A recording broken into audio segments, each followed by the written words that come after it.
Release होने से पहले हंगामा शुरू। नमस्कार दोस्तों, हम बताने वाले हैं पावर स्टार पवन सिंह के न्यू गाने के बारे में। तो दोस्तों वीडियो को लास्ट तक देखना।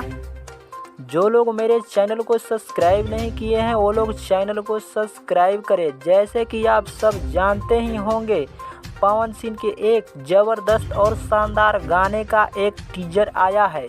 टीजर का नाम है पुदीना ये हसीना 2। वेब चैनल पर तहलका और बवाल मचा के रख दिया है। आप अगर नहीं देखे हो तो वेब चैनल पर जाकर देख सकते हो। टीजर तो इतना बवाल मचाया कि करीब 18 घंटा में 7 लाख व्यू से ज़्यादा पार कर गया है।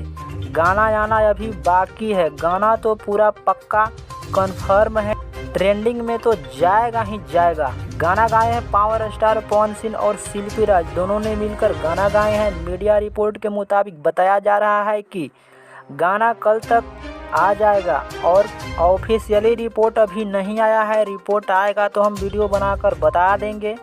वीडियो अच्छा लगा तो चैनल को सब्सक्राइब करें और कमेंट भी करें।